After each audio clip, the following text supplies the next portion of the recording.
Peace, yo, this is Dutch coming at you from Prison Riot Radio, and I definitely got a beautiful brother on the line today to share with you the story with y'all. It's the rapper Loon. Shalom alaikum, man.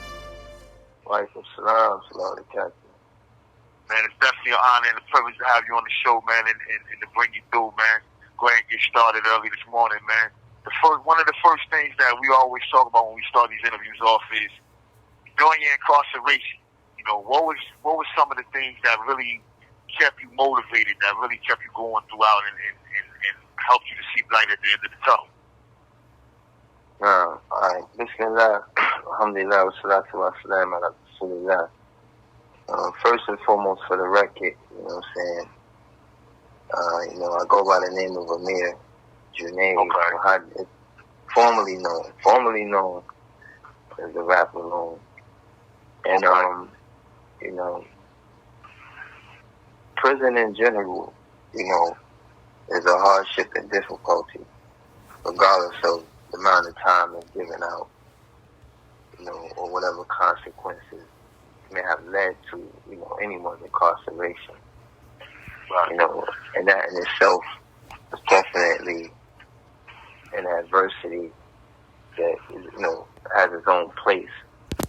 But the real difficult thing is returning back to society after a prison stint, especially at this day and time.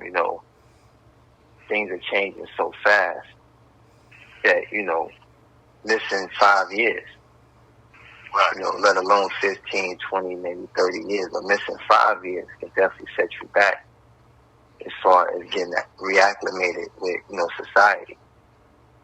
So it's very important that first and foremost, the time invested is conducive to how you're going to live your life once you return back to society. So for me, I'm Muslim, and I spent most of my time, studying Islam and having a, real tight-knit bond, with the Muslim community. Because, I was Muslim before I went to prison. Okay. And, I lived in Egypt, I studied, I learned how to read, write, speak Arabic. So I always stayed within the Muslim community. And just like the, the real world, you can stay out the way if you choose.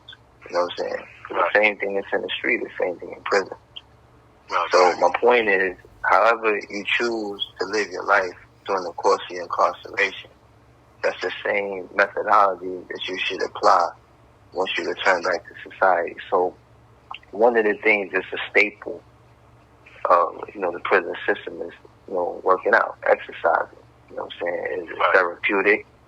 It helps build, the body. It helps, keep you as health conscious as possible, even though there's minimal nutrition and resources in prison.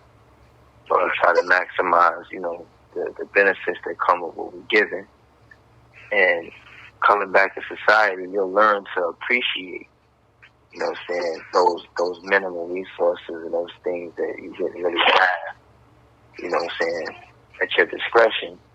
When you come back to society, you'll be immensely, grateful to have an abundance of things, at your fingertips.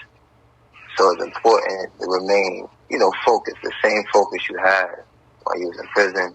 Take that same discipline, that same focus, and utilize that to get reacclimated with, the prison system.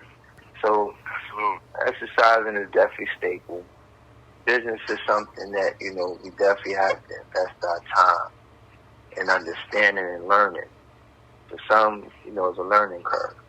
Because, many of us come from an environment where we only know one kind of business. But the reality of it is, that's a logistical business. Speaking about, the business that got some of us incarcerated. It is a logistical business. Logistics is something that is widespread, from a legal perspective. FedEx is a logistic company. Amazon is a logistic company. These are logistic companies. So it wouldn't hurt to invest in understanding logistics from a different standpoint, because it definitely is applicable to establishing a logistical business, in the free world. So, overall,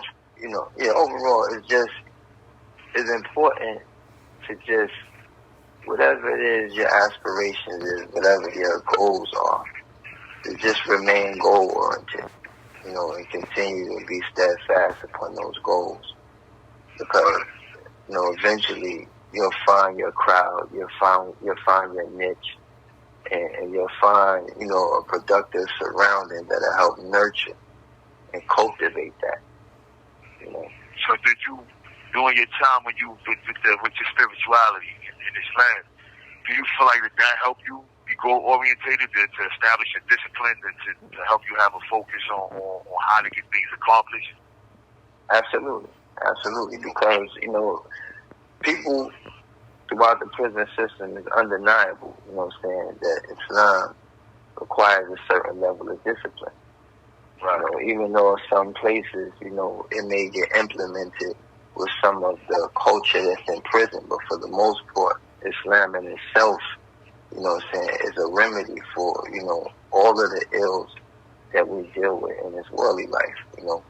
Right. And whoever remains steadfast upon that, it'll definitely help you navigate through any circumstance, whether it's prison, whether it's the real world, whether it's, you know, marriage, whatever the case may be. It'll help you navigate, you know what I'm saying, through some of the, you know, things that we deal with in life, you know. So I truly know for a fact, you know, that had I did my bit as Loon the rapper, I probably wouldn't have came home.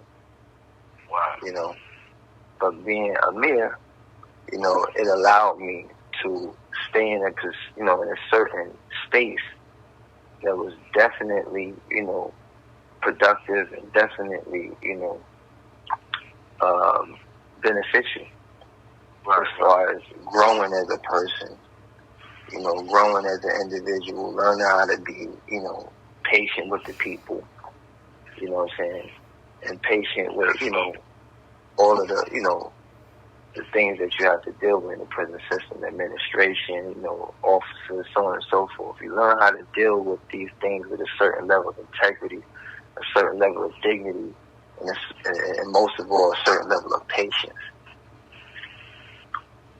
How important was your support system while you went on the inside? Like, how important was it? How much of a reality was that in your life, your outside support system? Well, the outside, you know, and that's another thing I wanted to point out, too, because I think a lot of people have this misconception because of my previous background that, you know, I was getting kites and, you know, all kinds of money from celebrities and so on and so forth. It's really not the truth. I mean, a lot of people, you know, I wouldn't care to name right now, some really good people that came through that are well-known people, you know what I'm saying? Then there's some people that people assume would be first on the list, you know, wasn't even present. So the reality of it is, the people that supported you before you went in, those are the people more deserving, you know what I'm saying, of your time. Absolutely. Those phone calls, those letters, so on and so forth, because you'll realize, you know, getting right, like, into the bid, maybe 2-3 years down the road, you start realizing the calls start dwindling, the letters start dwindling, and you realize the only people that's still there is the people that's always been there. You know what I'm saying? I used to really despise a lot of dudes, you know what I'm saying, that was harsh, you know what I'm saying, to their people. Like, I used to see dudes on the visiting floor being real disrespectful to their lady or disrespectful to their kid's mother and so on and so forth. But you be hearing them phone boning, you know what I'm saying, some chick that they don't even really, you know, they just trying to get in her space, trying to get an extra couple dollars from her, whatever the case may be, and you real eloquent, real nice, and then it's like, yo, I used to stay away from dudes like that. I actually despise dudes like that because it's like you're far on the people that was really there for you. The people that don't have to be there, they support you doing them. Yeah, yeah, absolutely, exactly. Absolutely, you're chasing the chick. You know what I'm saying? They really don't want to be bothered. You just something to do. You know what I'm saying? Which you're not with a dude, or you chasing a dude. You know what I'm saying? It's really, you know what I'm saying? He ain't really like trying to look out for you anyway. But you still calling him, being cordial and all that. But really, in the real world, you'd have been told him kick rock. So it's like, you know, you have to really remain, you know, firm upon the things that always been valuable to you. You know what I'm saying? And maintain that value and not get sidetracked by the culture that's, you know, that we left in the street and that culture that still remains in the prison system. But that's how a lot of dudes come home burnt out, right? You know, and find it very hard to adjust because you bring in a certain methodology or a certain way of life into a life, you know what I'm saying, or into a space where, you know, that lifestyle is contrary to how everybody else is living. Right, absolutely. Nah, those are some of the most important points when it comes to doing time. And like you said, I think the main thing is your foundation. Whatever your foundation is, like you said, Islam is your foundation in your life, your deen. You have 60 seconds remaining. And those things are important. So before we go, man, just give the brothers and sisters out there a word of encouragement as to how to keep their head up. Yeah, well, first and foremost, you know, all praise is for Allah, you know, or however you call it, you know, you attempt to get closer to your Creator. To know that there's only one. And submission to His will free you from any other form of slavery. So in other words, if you have 30 seconds remaining. You can't be a slave of nothing else. You know, and that's what real freedom is. You know what I'm saying? Being a slave to the one who created the heavens and the earth and everything in between will free you from any other form of slavery. Well, Brian, it's really been a pleasure, man. I really appreciate this opportunity to come through, man, and share the words with the brothers and sisters out there, man.